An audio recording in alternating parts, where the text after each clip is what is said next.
This conference will now be recorded.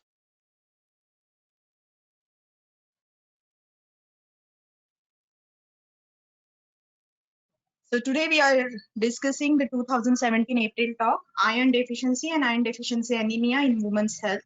Okay, this is regarding not only pregnancy, but it is totally regarding gynec and obstetric iron deficiency anemia. This talk is about.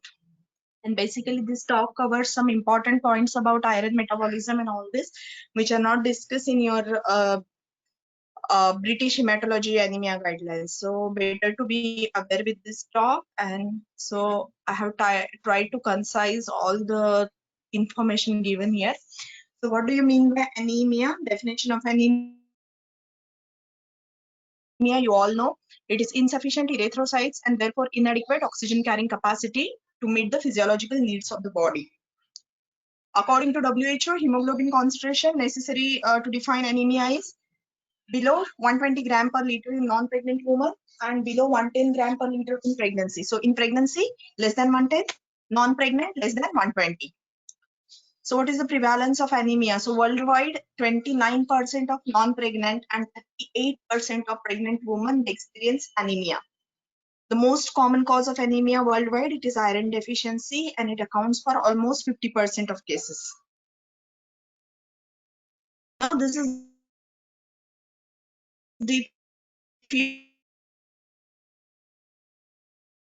definitions regarding this iron deficiency. So what is iron deficiency? It is the inadequate iron stores. Okay, depletion of body iron or inadequate iron store. This is the iron deficiency. Iron deficiency anemia means decreased hemoglobin concentration. Decreased hemoglobin concentration is iron deficiency anemia. Decreased stores is iron deficiency.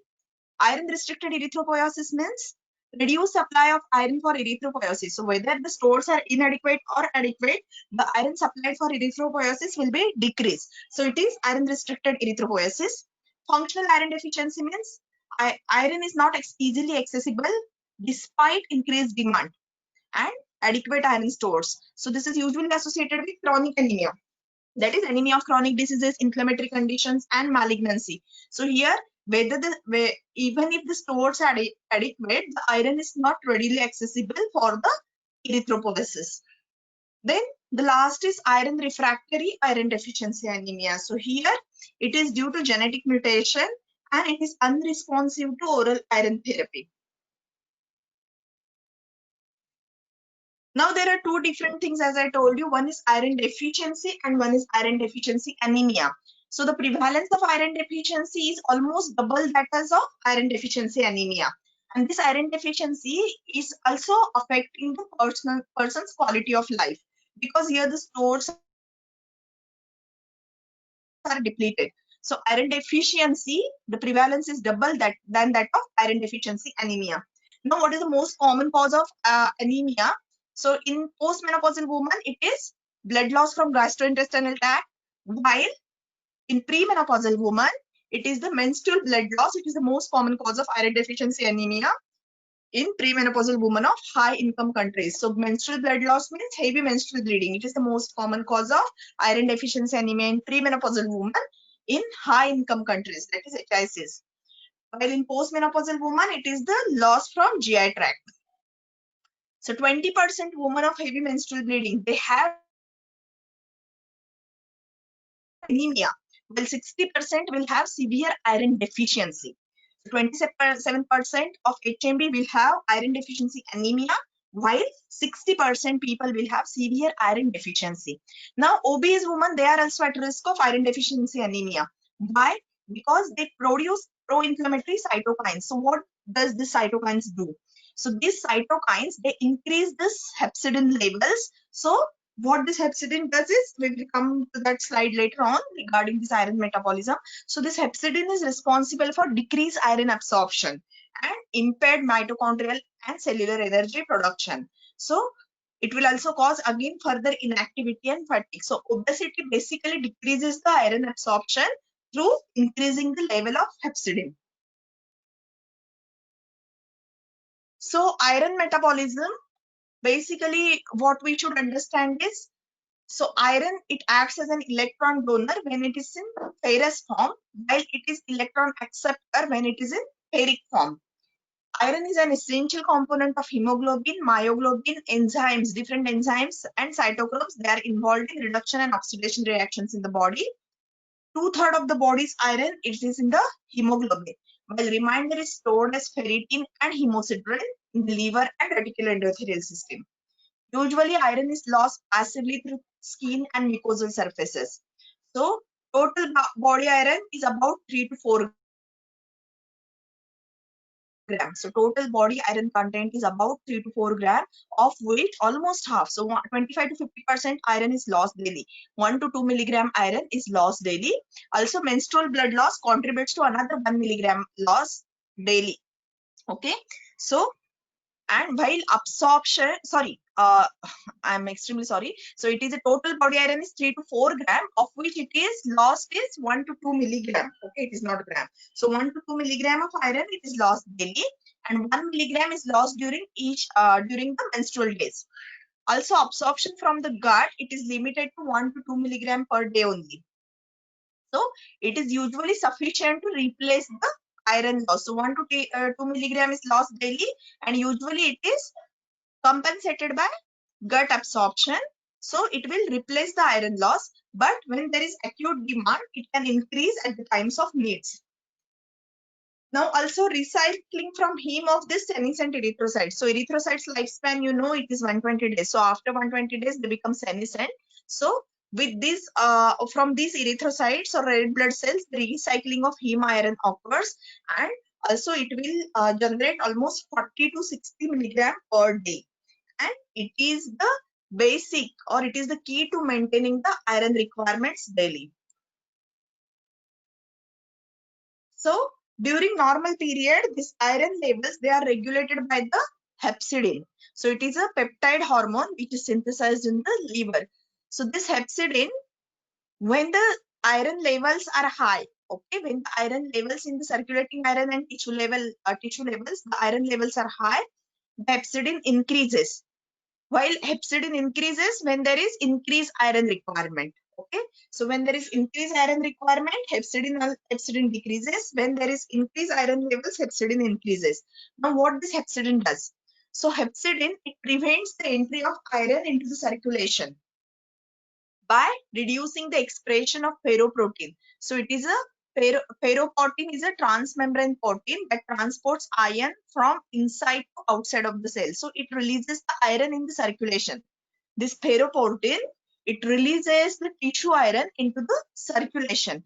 Now what this hepcidin does, it inhibits this. So iron therefore remains in the tissue stores. Okay, and also it remains in the enterocytes, and when the cells are sloughed off, so daily there will be sloughing of cells, and then this iron will be lost. Also, when this recycled iron from this RBCs is not needed, also hepcidin reduces the expression of ferroportin. So again, so finally this, what does this hepcidin do is, it prevents absorption of iron from the tissues, okay? Transfer of iron from the tissues, and also absorption of iron. But when there is acute blood loss, the hepcidin will decrease, which increases the importation of iron by ferroportin. So hepcidin decreases, iron absorption increases, it is reverse, remember well. Hepcidin increases, iron absorption decreases. So this hepcidin, as I told you, it regulates iron uptake and release from stores in response to the circulating iron levels. Ferroportin, it is a transmembrane protein which exports iron into the blood from enterocytes and macrophages. So usually it takes iron from the tissues and releases it into the circulation. Ferric and ferrous iron. So non-heme iron from cereal and vegetable, it is in the form of either ferrous or ferric. This ferrous form, it is better absorbed than ferric. Okay, so always this ferric iron is reduced to its ferrous form in the stomach by a stomach acid, ascorbic acid and enzyme. So ferrous is better absorbed than ferric iron, and ferric iron is always converted in the stomach from ferric to ferrous. Now ferritin, it is a main storage protein of iron. It is found in all cells and body fluids. Highest concentration in liver cells, that is hepatocytes. So serum ferritin, it is a marker of total iron stores in those with no chronic illness. Now again remember this. So when there is no chronic illness, the ferritin will mirror the iron stores. Okay, so when there is no chronic illness, ferritin is the better marker of this iron stores. The transferrin, it is an iron binding protein. It is mostly produced by liver, which acts as an intracellular transporter of iron. It is 3 milligram total body iron. It is bound to transferrin at any one time. So this transferrin, it is usually better indicator of iron stores when there is a chronic disease. So when there is a chronic anemia of chronic disease, transferrin is a better marker of iron deficiency, while ferritin is better marker of iron deficiency when there is no any chronic illness. Now, what are the causes of iron deficiency anemia? These are basically divided into these four. So, chronic blood loss, decreased absorption, increased demand, and decreased iron intake. So, what are the causes of chronic blood loss? It can be either gastrointestinal, it can be genitourinary, or systemic. So, in gastrointestinal blood loss, it is any ulcers, okay, any ulcers, inflammatory bowel disease, malignancy, and hookworm infestation. In genitourinary, it is HMB, postpartum hemorrhage, intravascular hemolysis. In systemic, there will be eating disorder, chronic schistosomiasis, hereditary hemorrhagic telangiectasia. Now, when there is decreased iron intake, so usually it is improperly balanced vegan or vegetarian diet, iron poor diet, or eating disorder.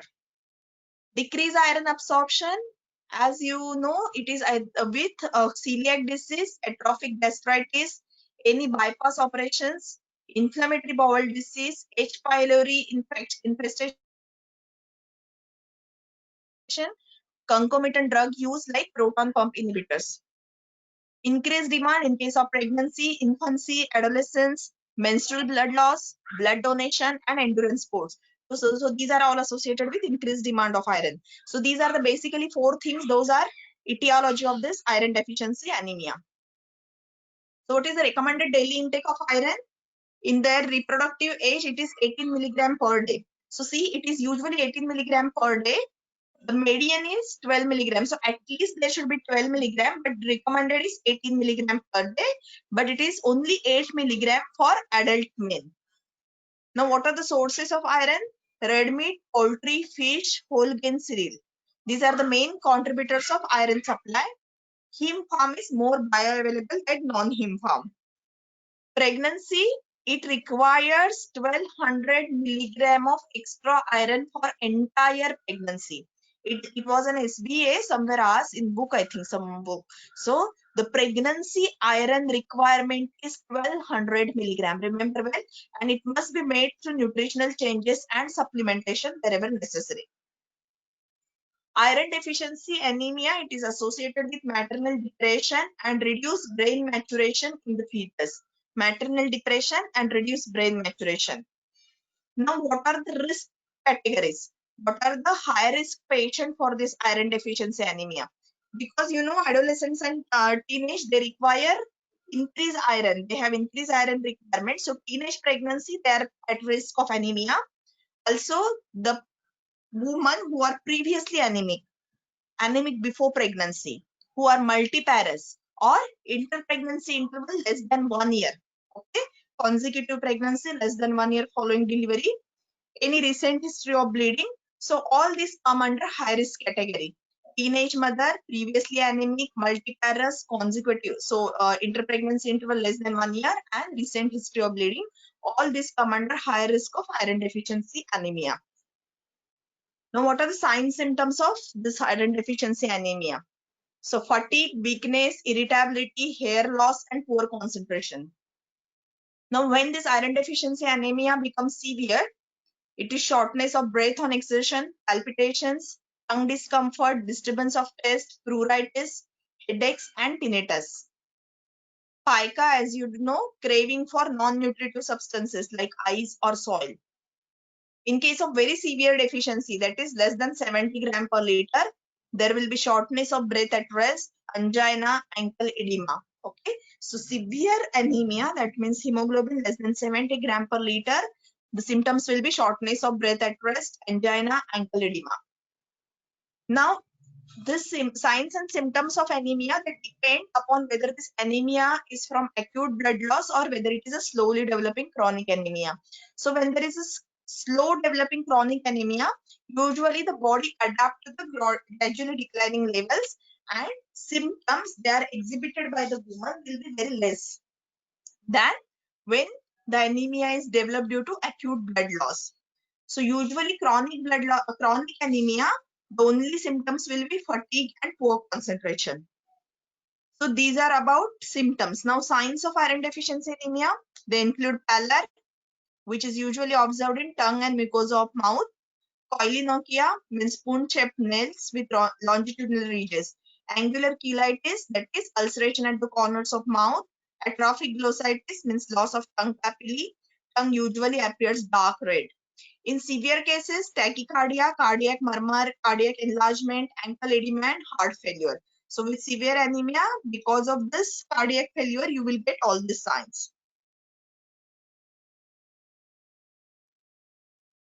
Now, what are the effects of iron deficiency anemia in pregnancy? So increased morbidity, both for mother and fetus. So there is increased risk of prematurity, low birth weight, and peripartum hemorrhage or peripartum blood loss.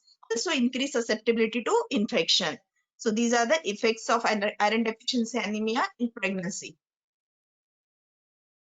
Now, hemoglobin levels to diagnose anemia. As you know, in pregnant woman, it should be less than 11. Okay. And severe anemia, you will call when it is less than 7. And for non-pregnant, the anemia, to define anemia, the hemoglobin should be less than 120. Okay. And for male, it is less than 130. Now, what happens to all these stores? Okay. So hemoglobin, it will be low. In iron deficiency only, hemoglobin will be normal, while iron deficiency anemia, hemoglobin will be low. Serum ferritin will be less in case of iron deficiency alone or iron deficiency anemia, because iron deficiency, it signifies to the depletion of stores. Transferrin will be also low, normal to low, and iron deficiency anemia, it will be low. So all things will be low except transferrin receptors. Soluble transferrin receptor concentration, it is high in case of iron deficiency or iron deficiency anemia.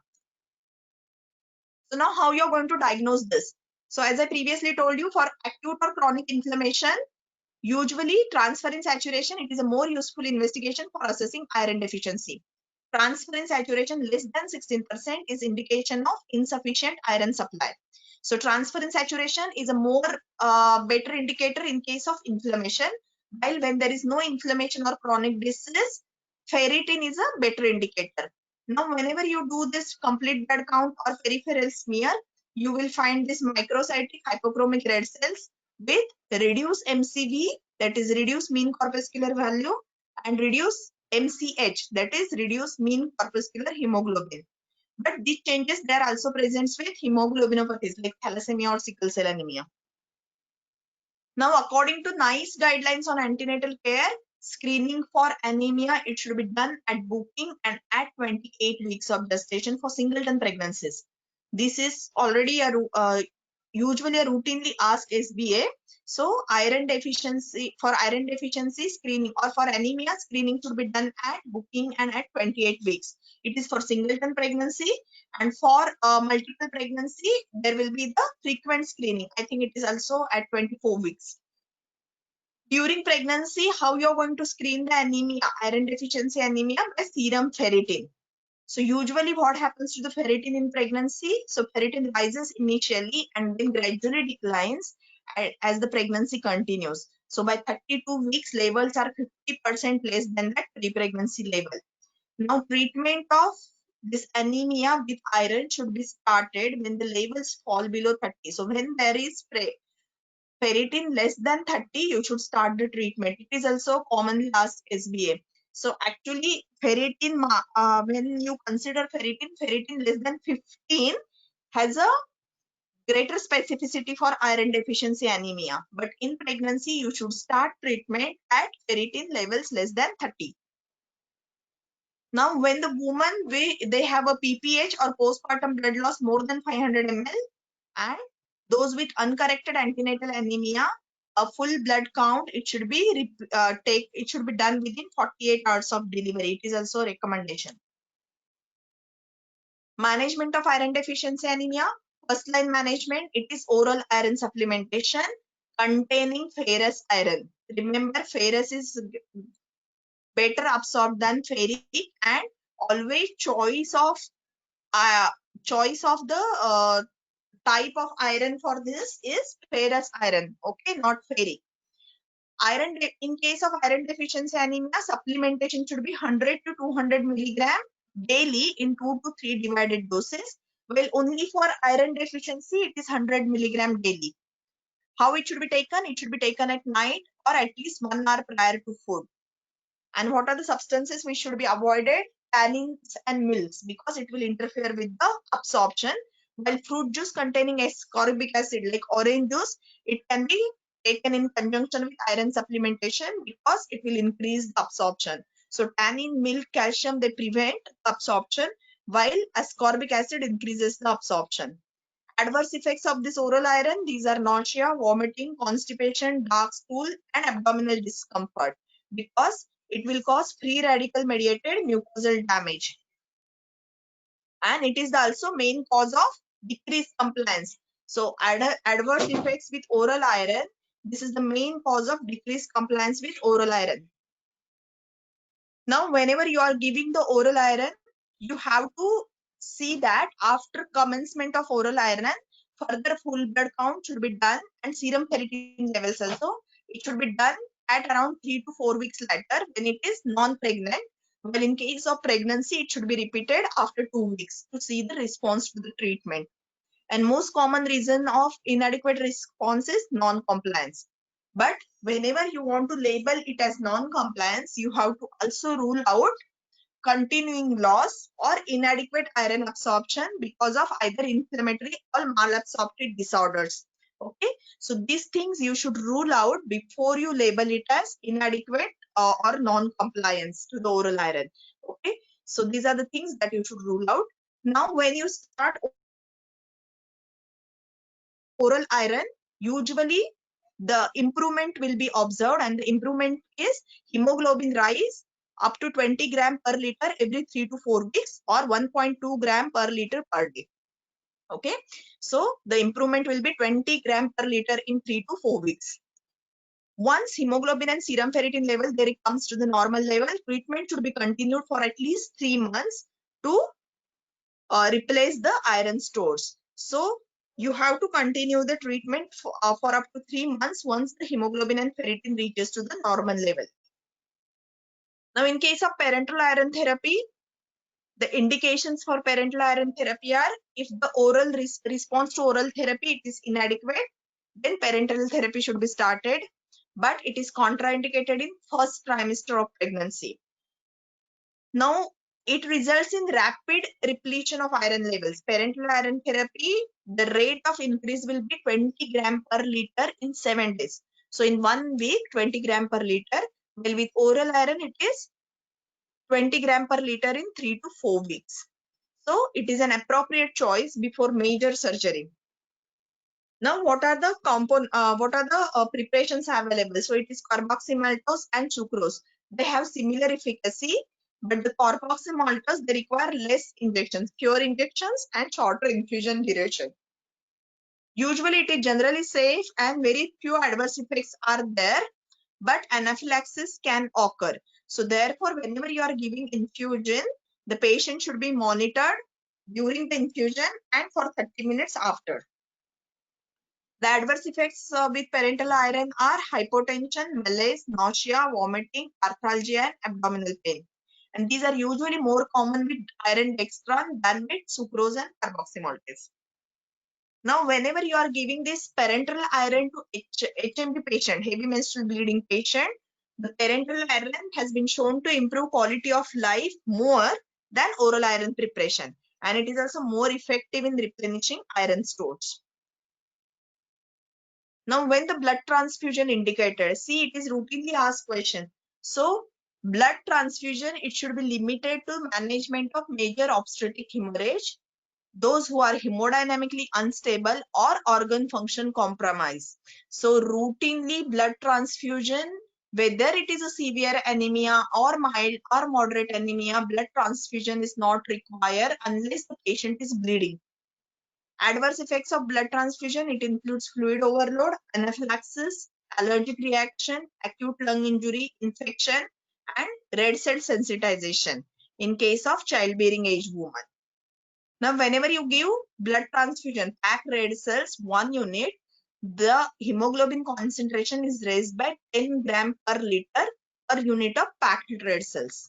Okay, so this is about, so whenever the treatment of iron deficiency, so first choice will be always oral iron, then parenteral iron when there is non-compliance or before a major surgery, and blood transfusion is limited for only for obstetric hemorrhage, ongoing hemorrhage, okay, and when the patient is hemodynamically unstable. So this is regarding this iron deficiency talk. Coming to the question, please type your answer in chat box. So first question, 24-year-old Taimi is booking for antenatal care at 10 weeks of gestation. She is otherwise healthy, no past medical or family history. What is the current NICE recommendation regarding the timing of screening of anemia in pregnancy?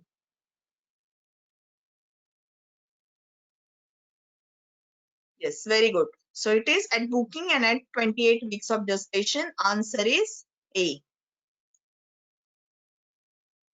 Yes. Okay. So coming to the next question. A 20-year-old Taimi, she was placed on iron tablets after her booking blood showing that she has iron deficiency anemia.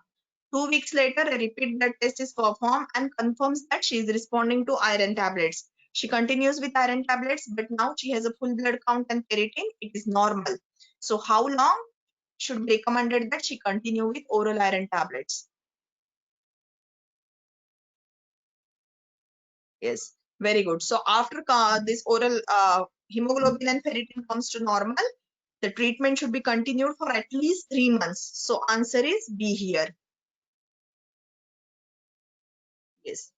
And the last question, all are true regarding HMB associated with anemia.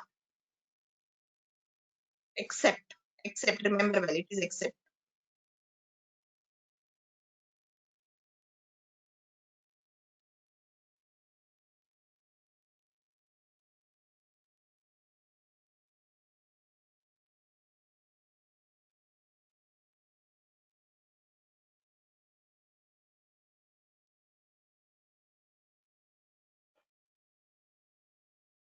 They have asked except, okay.